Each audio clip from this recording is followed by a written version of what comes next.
PCN and the Pennsylvania Humanities Council commemorate the 150th anniversary of the Civil War at the Bethlehem Area Public Library. Author Robert Hicks, true-life Civil War heroine of his book, Widow of the South. This Pennsylvania Civil War 150 program is a partnership of the Pennsylvania Heritage Foundation, Pennsylvania Humanities Council, and Pennsylvania Department of Education that is funded by the U.S. Institute of Museum and Library Services.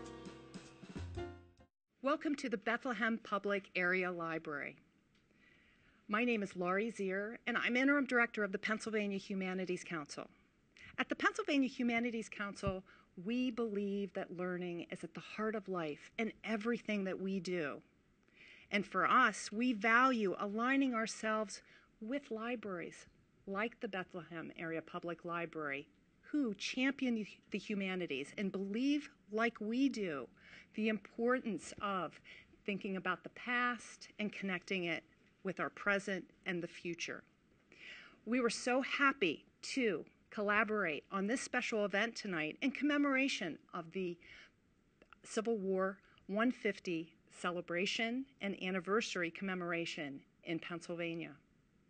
Now, the Bethlehem Area Public Library has been serving the Lehigh Valley for over 100 years, and you know it well as a center of your community. And if it is offering ebooks, family programming, or local history events, you can find everything here at the public library. This event is part of a series of programs that we are offering at the Pennsylvania Humanities Council in collaboration as part of the PA Civil War 150 Roadshow. Now, this is made possible by a grant by the U.S. Institute of Museum and Library Services, and it's presented in partnership with the Pennsylvania Heritage Foundation and the State Library of Pennsylvania. Now, without further ado, let me introduce Robert Hicks. He is the author of the New York best-selling book, Widow of the South and a Separate Country. He's going to talk tonight about A Widow of the South, the story of Carrie McGavock, who turns her plantation into a Confederate Army hospital in Franklin, Tennessee. Please, a warm welcome to Robert Hicks.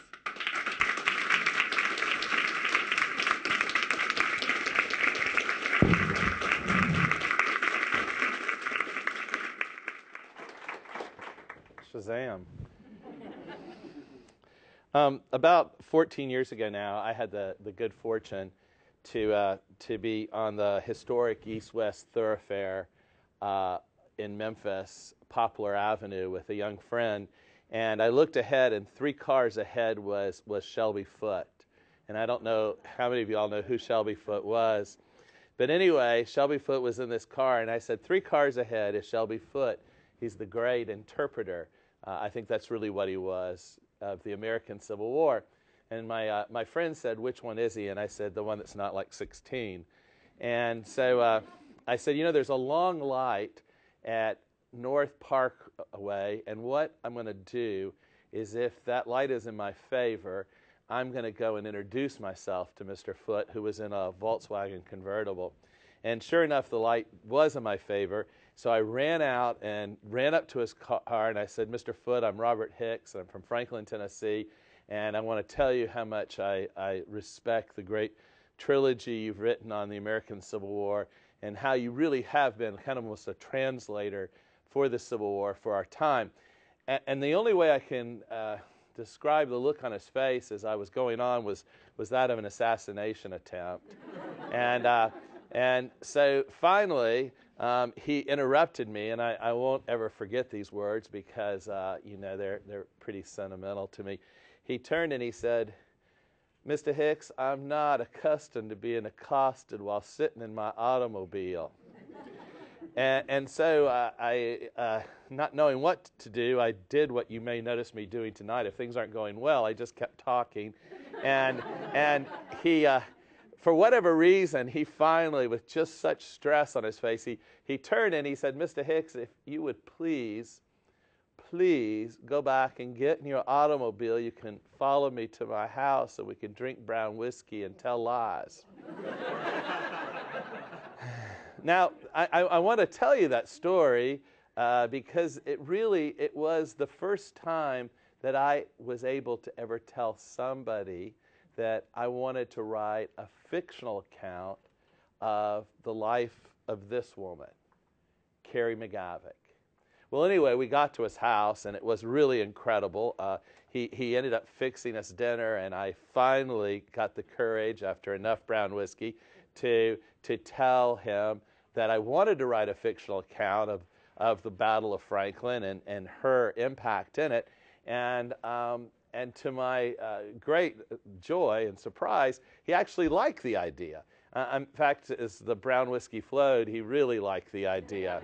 And he told me that he no longer wanted to be seen as a historian, that basically, and no offense to all you historians out there, and I always know when I get a group together, there'll be some of you, but he said historians count generals on the heads of pins, while storytellers really keep history alive. You know, and then he went on as the evening went on, and he told me, he said, Mr. Hicks, I want you to remember that the most important figures to come out of the entire Atlanta campaign will forever be Rhett and Scarlett, and at last mention, neither one of them ever lived. And then, finally, he insisted we go into his library. His library is just amazing because it was this kind of English Tudor library. And it was not just his collection of books, but his best friend was the great writer Walker Percy. And when Walker Percy died, he had literally given Shelby his collection of books. And so there were not just Shelby Foote's books, but there were like liquor store boxes of Walker Percy's books, and Mr. Foote's like, you know, stumping his toe on them, going, damn books. Walker left. What am I supposed to do with them? I was really willing to take them, but that never came up. And so, anyway, he found on the shelf this Douglas Southall Freeman. He was the great kind of Southern revisionist Virginia historian. A quote from him. Now, I'm going to tell you guys. This was, as I said, some years ago, and there was some alcohol involved, and I am a Southerner, so the combination of how much truth can eke out is at least questionable at times. But the quote, as I recall, as I best recall, and I haven't seen it since, was Douglas Southall Freeman said that contrary to popular opinion, that the American Civil War did not end at Appomattox, nor was it won or lost on a battlefield. That though few people know this, that the American Civil War did not end until a cold November night in 1937 in New Hampshire, when an elderly spinster scion of one of the great abolitionist families of that area sat alone by the fire reading Margaret Mitchell's Gone with the Wind. And so empowered by Margaret Mitchell's words, she, in the silence of that night, with only the fire crackling, yelled out, "Damn Yankees, damn Yankees." And at that moment, Douglas Southall Freeman said, the war was over and the South had won. There is some truth to this. You see, maybe the war does belong to, history does belong to the victor, but the truth is, it's the vanquished who care. It's the ones that care. About 2 years ago, I was in London for the launch of The Wood of the South and a new edition, and my publisher, my uber cool publisher, took me to the most uber cool restaurant in the very, very east end of London. And the night before, the entire restaurant had been closed down by Madonna, who was like celebrating the adoption. I think it was a baseball player. And so here in the midst of this place, I could just imagine if I had turned and said, isn't it great that the Stone of Scone is back where it belongs? That these very uber cool people would have looked at me and a kind of glazed eyes and just gone back to their drinks. But let's say I had been in Perth and I had made the same proposal in some pub. I'm sure someone would have bought me a pint. You see, that's the whole point of history, that they are the vanquished who care. And so I left Mr. Foote's house that night really excited about the idea of possibly writing a fictional account of the Battle of Franklin. Now, I think it's important that I make a disclaimer. I don't want you all to think that Shelby Foote and I became great friends and that I was a pallbearer at his funeral or something. The truth is, as I stood at the door in the wee hours of the morning and should not have been getting in a car to drive, even though I didn't own a first edition of his trilogy, I was sure I could get my hands on one. So I went ahead and I said, Mr. Foote, if you wouldn't mind, could I send my first editions of the trilogy to you and have you sign them? And Mr. Foote had the same horror on his face that I had seen only hours before. And he said, Mr. Hicks, I'm not accustomed to inscribing books for strangers. So much for the last 7 hours.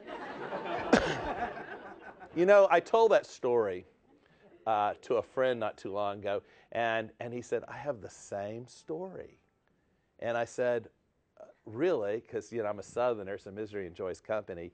Do tell me. And he said, well, I was just out of college, and the third volume of the trilogy had come out, and I was staying at one of the grand dames of old Memphis. And I don't know how it came up that I had all 3 volumes in the back seat of my car, and this is the early 70s, and we're talking, and she says, well, I've known Shelby all his life. And he said, gosh, I would love to get him to sign my books. And she went, oh, no problem. And she went to one of those wall phones in the early 70s, you know, with the spiral cord, and she dials up Shelby Foote, and he says she hears her going, uh-huh, uh-huh, uh-huh. Well, Shelby, we'll see you. She hangs up, and she says, he just said the strangest thing. He said, what? He said he doesn't inscribe books for strangers. And my friend says, oh, that's all right. She goes, it's not all right. Get in the car. We're going over there. He goes, oh, my gosh. Shelby Foote has just said he doesn't inscribe books for strangers, and we're going to drive to his house, and she has this late model Cadillac, and he said it's just like she could barely look over the steering wheel, and she's using she's using the curbs of Memphis like they're bumpers. And he said she's swirling and cars are trying to get out of their way, and we are going to be killed. And he said, you know what? I want to die. I would rather die on the way there than to face Shelby Foote after he has said this. He said, the next thing I know, we've got 2 wheels up on the curb, and she falls out of her side, and I'm just trying to get the door open. I'm crawling up. She's halfway up halfway up the walkway, and then she's at the door. She's ringing the doorbell, and he says, and there he is. And you wouldn't believe the look on his face. I said, no, I've seen that look. And he said, Miss So-and-so, I told you. She goes, Shelby, I knew your mother. This is neither appropriate nor Christian behavior. You will. He goes, yes, ma'am, yes, ma'am. So next thing I know, we're in the house, and we're signing the books, and he goes, and you know when you're that age, you really don't know what you want to do in the future, but he said, everything became crystal clear. I said, you wanted to be a writer? He goes, no, I just wanted to get out of the house. That was my goal. My goal was just to get out, and we were almost out. And she turned and she said, and Shelby, I don't know anyone else who wants their books inscribed, but I'll find them. I think it's a discipline. Now, I don't know what that has to do with my story, because he ended up with the signed copies that sell for thousands of dollars, and I didn't. But on another occasion, I was driving down the road, and I didn't see Shelby Foote, but I heard on National Public Radio, I'm not kidding you about this, the executive director of the Richard III and a defamation museum in York, England. And it may be true. I mean, literally. You know, I've been to York twice, and I've never been there. I've seen York Minster. I've seen the things I thought I was supposed to see. But I will never, ever again miss that museum. He may be right. Maybe Richard III really did love children. Maybe Macbeth was a good guy. Maybe Lady Macbeth simply loved a needlepoint. But the point is, he's lost the reality. You see, those folks' greatest friend was William Shakespeare. You see, the reality is that fiction is not just about history. It's about us, the reader. That's the truth. Fiction is about calling us, as Lincoln might have said, to our higher angels. In the case of Richard III, who we shouldn't be. But that's what it's calling us to. You see, nobody ever has read War and Peace to understand a Napoleonic troop movements. You read it to understand that cataclysmic event and how it so affected those men and women. Nobody's ever read Dr. Zhivago to understand the socioeconomic implications of Marxism.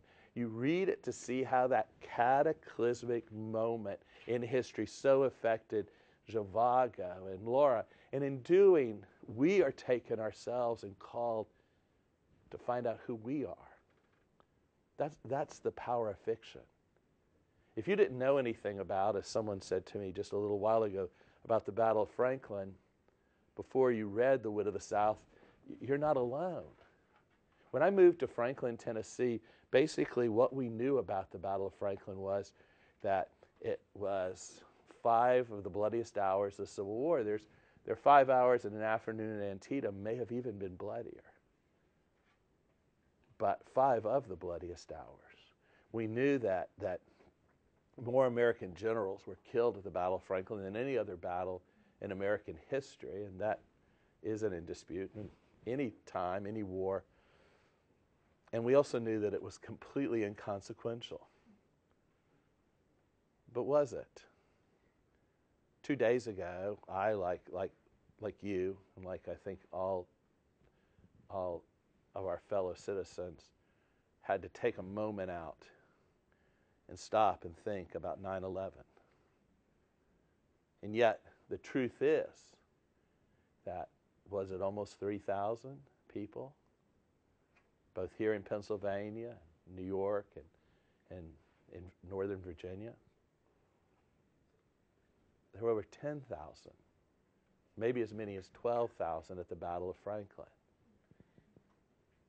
I read an article in the New York Times not too long ago about the ongoing suffering from 9/11.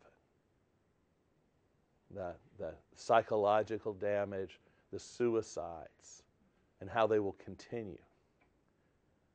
And yet, as I walk through that cemetery that she created at Carnton, I realize that third of the population, that of those that are unknown, that their mothers and their fathers and their wives and their children never even knew where they were.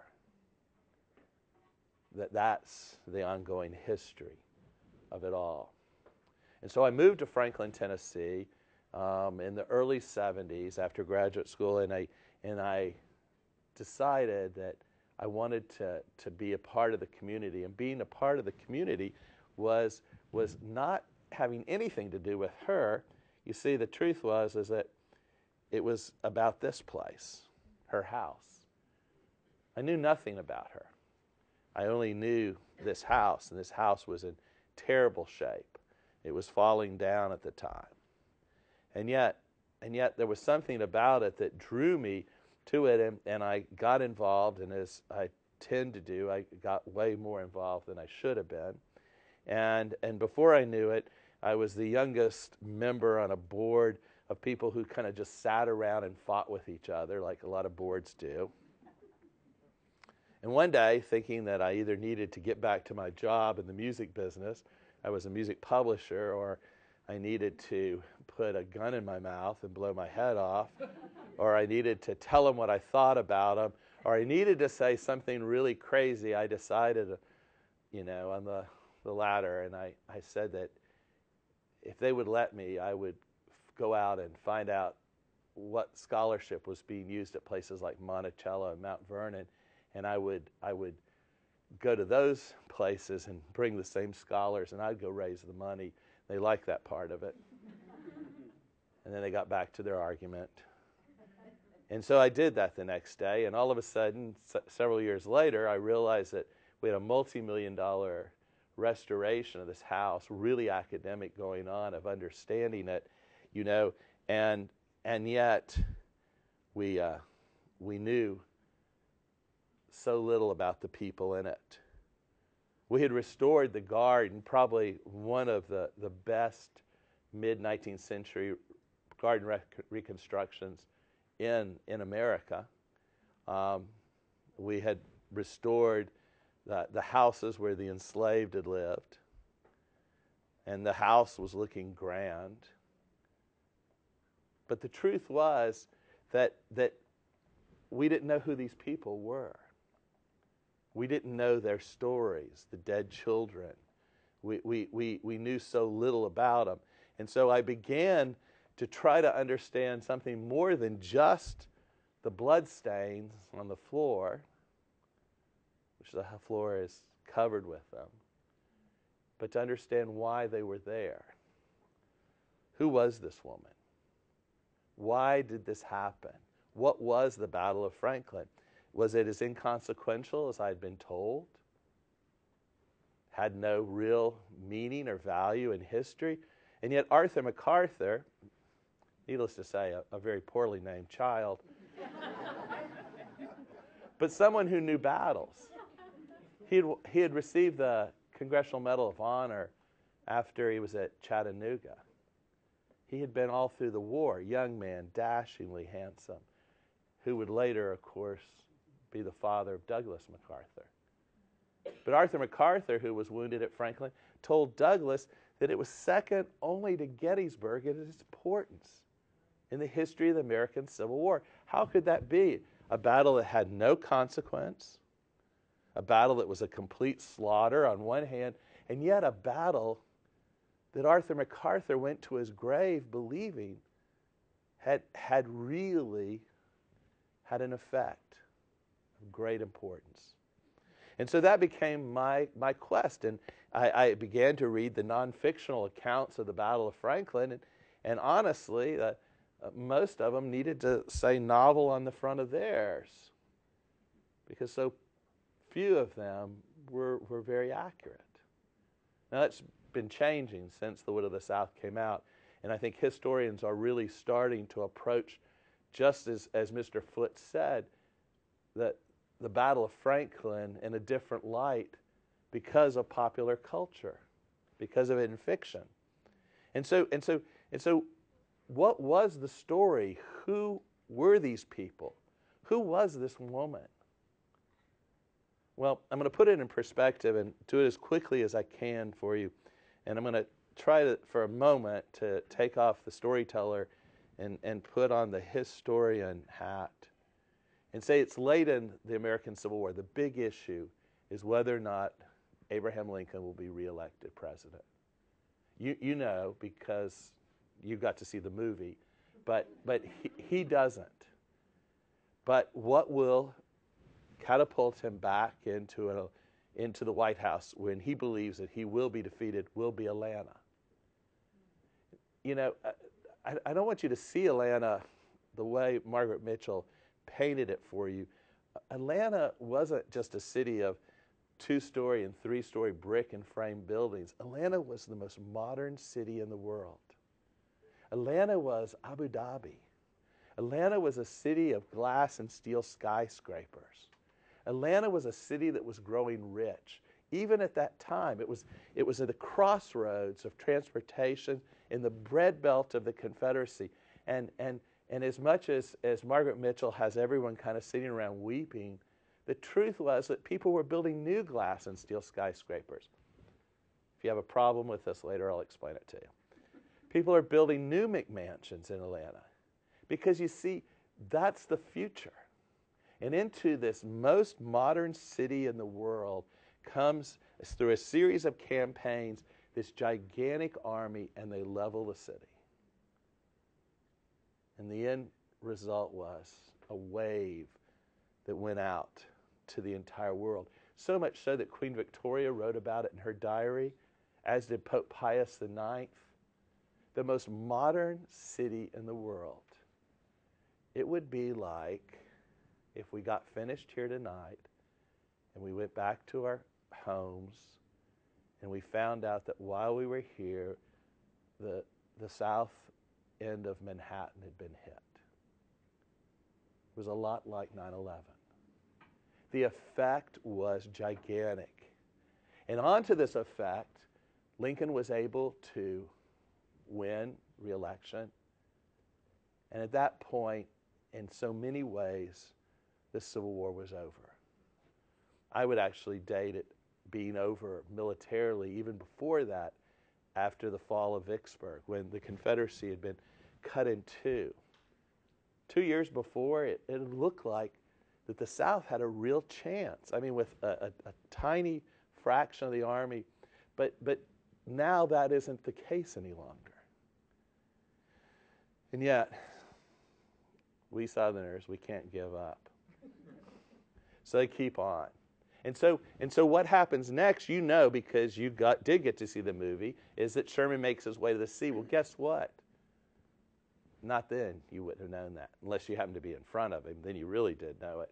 The truth is that he puts a news block out, and nobody knows it. All of a sudden, the housewives that have been following this, and the mothers here in Bethlehem, Pennsylvania, or in Indiana, or Michigan, Wisconsin, wherever, there is no news. What they're following now is what's happening with a much smaller piece of his army, under a guy named John Schofield. John Schofield will later, many years later, will ride around Hawaii, and he'll sail around, and he'll discover Pearl Harbor. That's why the name of it's Schofield Barracks. But right now, he's got a much bigger job. He is to take all the surplus arms that they don't want left in a still vulnerable South. Now, if you saw Gone with the Wind or read it, you know that the war is over as far as she's concerned, and I think militarily the war is over in so many ways. But in reality, the North can't take that chance. And so Schofield is trying to make his way back to Nashville. It's the safest zone in the South held by the Union. And the hope is that the Confederates will split, and half will go after Sherman and half will go after Schofield. But in one of the very few smart moves that the Confederacy makes at this point, under a guy named John Bell Hood, who's from Kentucky, most recently he's from Texas, he is going to try to capture Schofield's army. And he's chasing it. And while there's a news block out for Sherman, there isn't a news block out for Hood. And he's like one of those mission accomplished kind of guys. And he keeps having news conferences, and he keeps telling what his plan is. He's going to take it, and then he's going to take Nashville, and then he's going to charge into Kentucky. And boy, he's got Jefferson Davis believing this will happen. You know, Kentuckians love to claim they're Southerners. And on a good day, I'll accept that. But boy, nobody thought it right then. Jefferson Davis was born in Kentucky. But talking about the idea that excites him about taking the war into Kentucky, he says, good, let's take it to their nation. He wasn't thinking Kentucky was much of Southerners right then. Now, don't tell that if you run into a Kentuckian that I said that, okay? I don't need any enemies. So, the bottom line is that there's this chase going on, but the problem is that Hood can't capture Schofield. And then finally, in Alabama, Hood decides to leave his artillery, his big guns, the part that slows you down, and he decides to run ahead. And sure enough, at Spring Hill, Tennessee, he gets in front of him. That's November 29th, 1864. And he must have gone to bed and had the best night's sleep he had had in a long time. He's had some bad days. He was at Gettysburg, right over here, the year before, and he's doing this. He's trying to get his troops to move forward, and a bullet goes through his arm, and it tears the tendons. Didn't hit a bone, so he's got a withered left arm. And then he's at Chickamauga before Atlanta, and he takes a bullet so high that they've taken out the ball joint, and Napoleon III, who definitely has leanings toward the Confederacy, has sent him a cork leg. So when he rides on a horse, he's starting to look like a Monty Python character. But tonight he'll prove himself tomorrow. He can sleep well tonight. He's engaged to the Belle of Richmond. Some of you women may have known her in high school. Some of you women may have been her in high school. She likes action. She likes boys that are filled with action. She's excited, but she's almost like a black widow of the Confederacy because she keeps dating guys that either get killed in battle or hopelessly wounded or do themselves in when she breaks up with them. She's beautiful. Her name is Sally Preston, but her friends, for a good reason, call her Buck. And so he will prove to Buck Preston, she's a mess of a person. You know, let me just say this.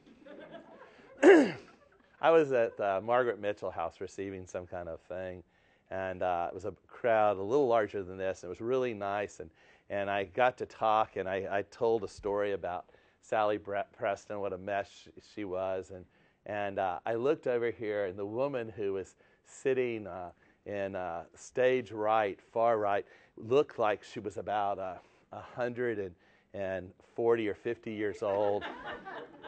And she had straight posture. It was clear the back of her back had never touched the back of a chair in her 140 years. And she looked like she had just come from a studio wardrobe, and she was going to play the Dowager Empress. She was in black, and she was paved in pearls, and she had a black cane with a gold handle. And I mean, she was just so impressive. And when I got finished speaking, people were clapping. I looked over, and with this bony finger, she called me over. And I went over, and I leaned over, and I said, "Yes, ma'am." And she said, "Do you know who I am?" And I said, "No, ma'am." She goes, "I'm Buck Preston's great niece." And I was like, dang, why did I tell those stories? Why? I had a lot of stories to tell. Why would I tell those stories? And then she said, "You can never say enough bad about Buck Preston." I mean, you know what? She said, she hurt every life she ever touched. She hurt our family so badly. This is the beauty of being a Southerner. Guys, y'all don't have it. That's why we have Jesus. We never have to forgive. You see, we can hold grudges for generations. We don't ever have to even know the person, but we can somehow still resent what they did to us. But it was great because that moment I was given the Preston family seal of approval. You can say anything you want about her. Hood was worried about that relationship. He should have been. It would end a few months after the war. We know all about it because the Forrest Gump of the Confederacy was in the room when it happened. Mary Chestnut. Mary Chestnut is amazing because if you may know anything about her, she was at every event that ever happened during the American Civil War. I mean, you know, she is amazing. Now, how does she get permission to be in the room with Sally Buck Preston when she's going to break up with John Bell? What does she say to her? Like, you know, I won't tell a soul. I may write about it in my diary, but no one will read that. Just me, like a fly in the wall. And so sure enough, she's in the room, and Hood will come in, and she describes how he tried to touch Buck, And Buck's so repulsed. Of course, she hadn't seen him since he had started losing like all his parts of his body. And so she is so repulsed she pushes him. Of course, remember, he's got that cork leg. Whoa, whoa, whoa. All of a sudden, he's on the floor, and she describes how the sweat was coming down his face. And Mary Chestnut says she felt so bad for him. Don't feel too bad for him. He was lucky to get out of it. Sally Buck Preston will eventually marry, and it'll be a miserable marriage. But Hood will go down to New Orleans and really marry a girl so much more amazing in every way. Incredible girl, Anna Maria Henning. And remember, he's had some problems, physical problems. In 11 years of marriage, they will have 11 children. So much for handicaps. So, but tonight, the night before what would be the Battle of Franklin, he was having a good night. Now, the problem was, and this is why you don't want to have one of those mission accomplished kind of press conferences, they're never good, never turn out well, is that Schofield had been reading. It was a good idea. And Schofield knew that he was trapped, and Schofield knew he had to do something really almost magical. And in a war filled, I think, with miraculous and magical moments, maybe the most magical and miraculous moment was about to happen. Schofield decided to walk his entire army of 25,000 troops and his wagons and all those arms and everything else and his hundreds of horses and mules through the Confederate lines. So close were they, like ants, that they could smell the bacon on the fires around them. So close were they could hear the boys playing their guitars and banjos. So close were they that they could actually kept stumbling into camps. Now this happened during the entire war. It was a little different than other wars because these were really our people fighting each other. And they stumbled in and they sat down and they exchanged stories and jokes and sang songs, and then they got up and moved on. And even though all these reports were coming into headquarters, nobody could envision that it was an entire army that was moving through the Confederate Army. Now, I'm a Southerner, as I guess I've established, and I have to say that everything I learned as a Southerner, I learned in Sunday school. And this does smack a bit of those stories that we were taught about in the Old Testament where the Israelites would win wars because the armies around them were blinded. But you can rest assured tonight that I never use that analogy in the South because, of course, that puts God on your side, and we'll just move on from there. But the next morning, John Bell Hood woke up to his worst nightmare. The already fortified little town of Franklin, Tennessee, had now been fortified by 25,000 more troops. On the south side of the town was an open field. It was chaotic.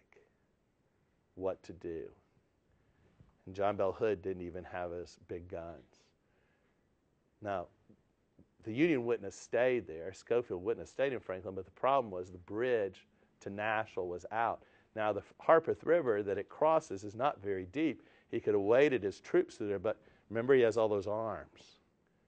And so the Corps of Engineers is rebuilding that bridge. It's a dream job for them. They're going to rebuild it, and then they're going to burn it down as soon as it's over. So they get to do everything they like to do. Hood's reconnaissance is watching that, and they're watching Alabama where their artillery is. And the first people in Franklin to know that there's going to be a battle are the people that lived in that house.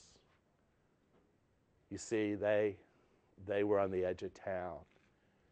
Nathan Bedford Forrest showed up at that morning, and they find out that their house will become a field hospital. That is, a battlefield hospital. And they wait out the day, as everyone does. It's a Thursday. School's in, and about 11 o'clock, a Union officer goes to the school and tells the children to go home. Something really big is going to happen. And so the town prepares as best you can. Hood waits for his artillery, and finally he can't wait any longer. And so at about 4 o'clock, now remember, this is November 30th, not much light, the Battle of Franklin begins. The charge at Franklin will be twice as long, twice as many men as Pickett's charge. The great dean of American historians, Ed Barnes, has said to me, I have no understanding of why it's called the Pickett's Charge of Tennessee. He said, how can you define something that's twice as big on every level with something that's only half that size? He said Pickett's Charge should be called the Franklin's Charge of Pennsylvania. And the first of the boys run through that open field 2.5 miles to their death, and then the next and the next. And the first of the wounded are being brought into this house, and they're put in the beds and on the sofas, and then they're put on the floors, hence the blood stains, until we're told that the house could hold no more. And then they were taken to all those other buildings on a farm, and then eventually they're just out on the lawns. And it goes on and on and on. For the next 5 hours, 5 of the bloodiest hours of the war. In the years afterward, this house would be called the Morgue of the Confederacy.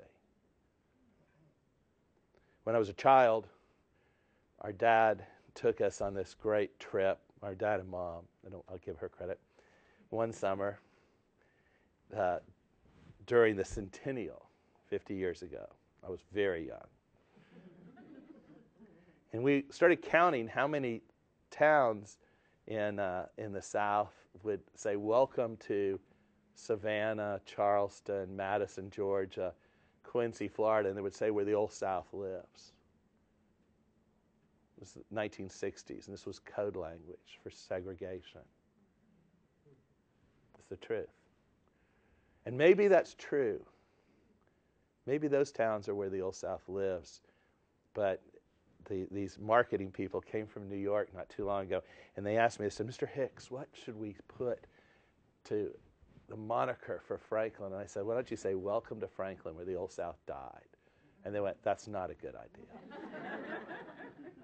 But it's the truth. It's where the Old South died. It was the morgue of the Confederacy. And this house filled up, and this family who had none of the tools, as we would say today, to deal with this kind of thing, dealt with it as best they could. The next morning, a young officer comes to their house, and he writes his wife. He says, first of all, the letter begins, he says, not seen anything in this war as what I saw last night. But he gets to the house, and he decides to look for Carrie McGavock, and he finds her. He finds her by the stove, making breakfast, doing what women have always done. And he says, he recalled the 2 feet of blood on her skirt, how she no longer had any petticoats because everything that could be used had been used for bandages, and the blood up to her elbows, and she never even saw him. And he said in a way, a good way, this word is often misused now, but he said, he talked of her piety, how she was simply doing what she had done.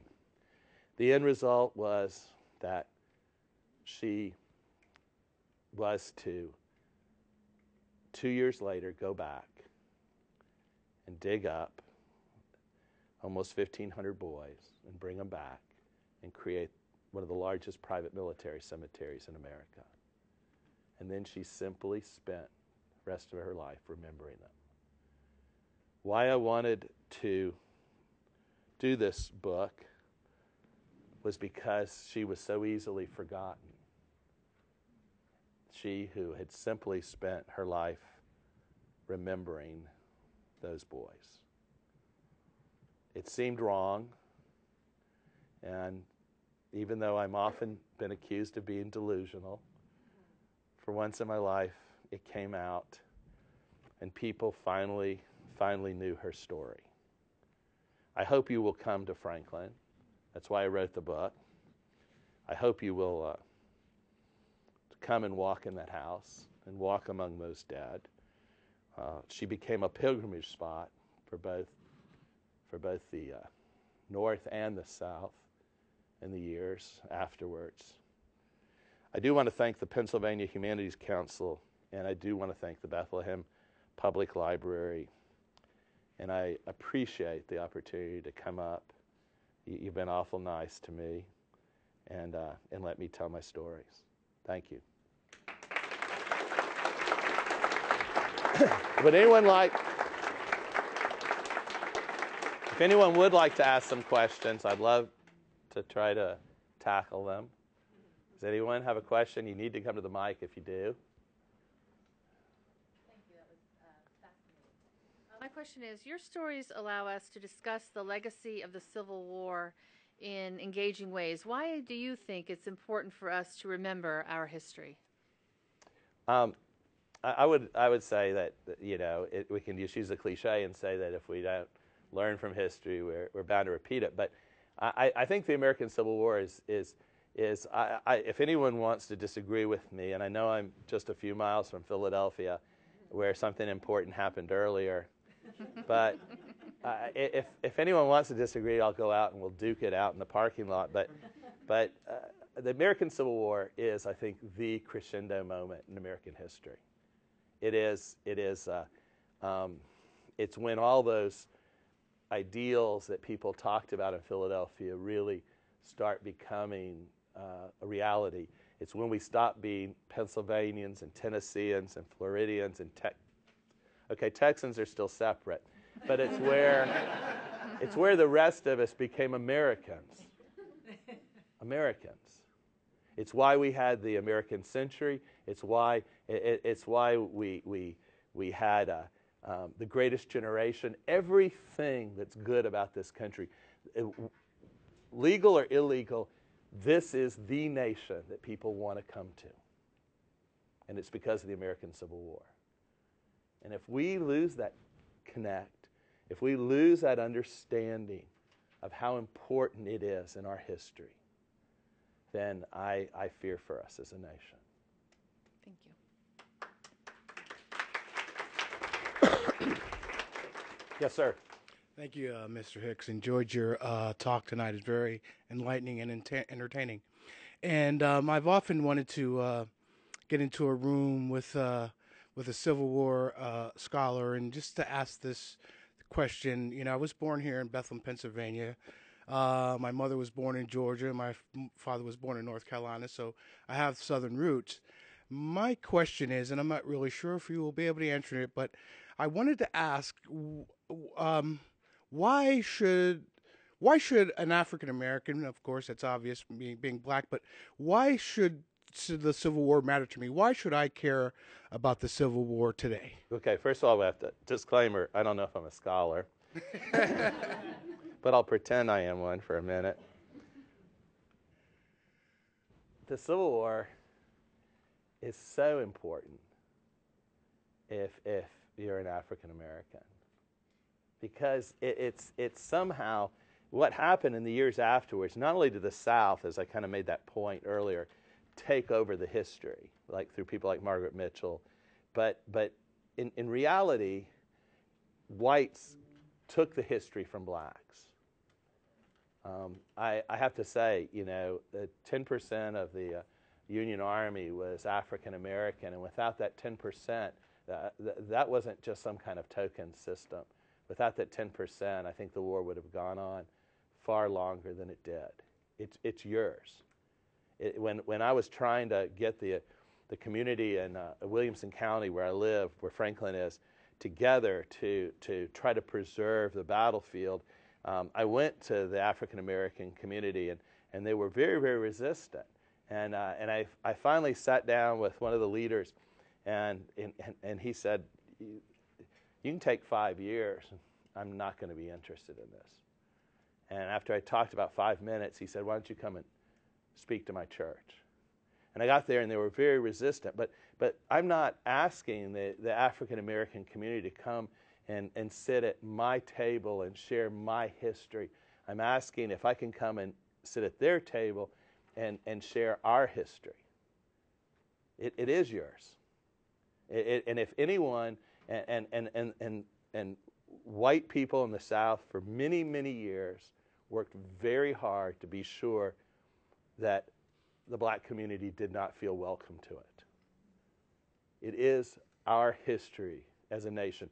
The American Civil War is not important because some of my ancestors fought for the South, or some of your ancestors fought for the North, or even because people were freed from enslavement, whether they fought or not. The American Civil War is important if you came over for Nicaragua or Laos last year, because if you're throwing your lot with this nation, it is because of the American Civil War. We're not perfect. We've got a long way to go. But there is a reason why so many people are trying to come to this country. Because those ideals and those principles, and because of the blood of that, used to be, they said, 620,000 Americans. Now we're saying it's between 700 and 800,000 Americans died, and that 1.5 million that were hopelessly wounded and had shortened and dysfunctional and sad and painful lives because of the American Civil War. And then we're not even counting the gigantic number of men and boys who in the years afterwards committed suicide. That is Lincoln in his second inaugural address talks about the price that's been paid. It was, I'm not going to say it was paid for the African American community, it was paid for all of us. This is our collective history as a nation. It's of most value. That's what I would say. Thank you very much. You got to go to the microphone or they won't let you speak. Sorry. They take $5 off every time someone tries to ask a question. I don't know if I'm correct in this, but it sounds like you were cheering for the North. Okay. How far will this film be seen? Okay. I am glad I'm an American. And so if that answers your question. Yeah. Well, the question I have is, since you may deal with fiction, suppose, whatever way you want to define it, the South won the war. What would have happened in the first 25 years after that? Well, I mean, by the way, I want to say this. It's not coincidental that while you guys had Prince Albert on your side, that we had the rest of Europe. I was just saying this a little while ago.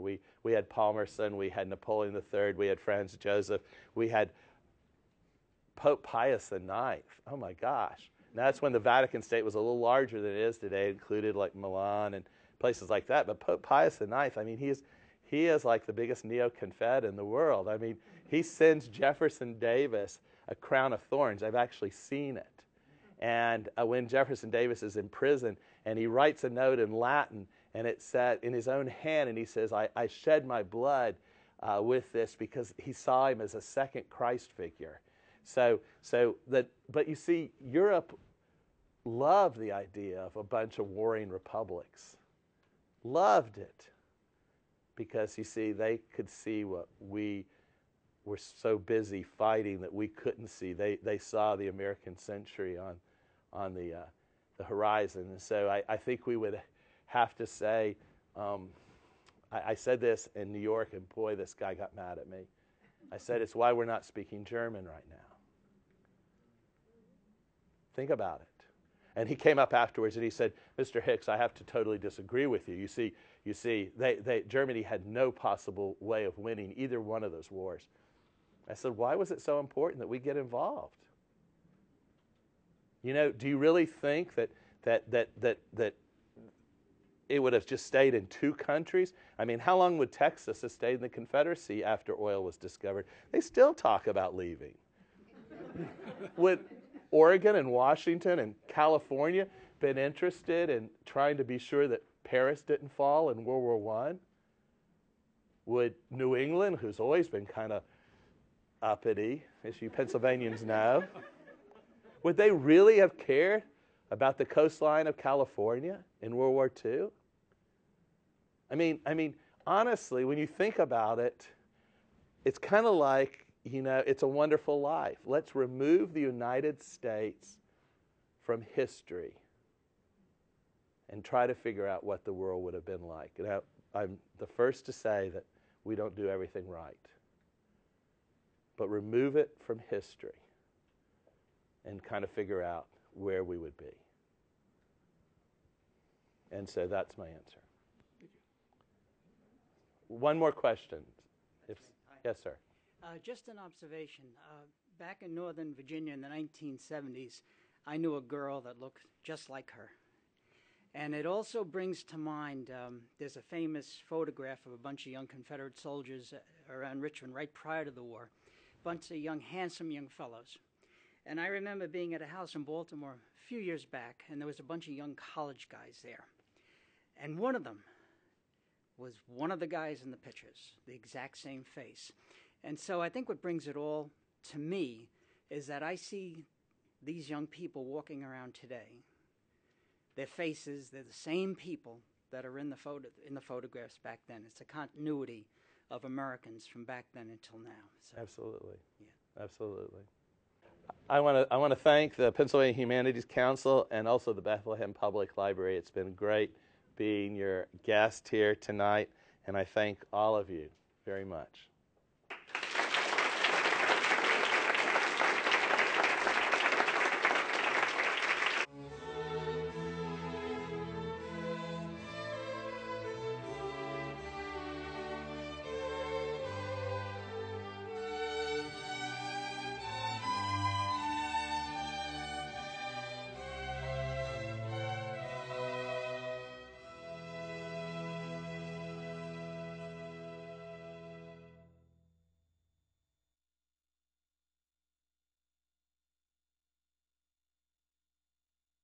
Council commemorate the 150th anniversary of the Civil War at the Bethlehem Area Public Library. Author Robert Hicks introduces you to Carrie McGavock, the true-life Civil War heroine of his book, Widow of the South. This Pennsylvania Civil War 150 program is a partnership of the Pennsylvania Heritage Foundation, Pennsylvania Humanities Council, and Pennsylvania Department of Education that is funded by the U.S. Institute of Museum and Library Services.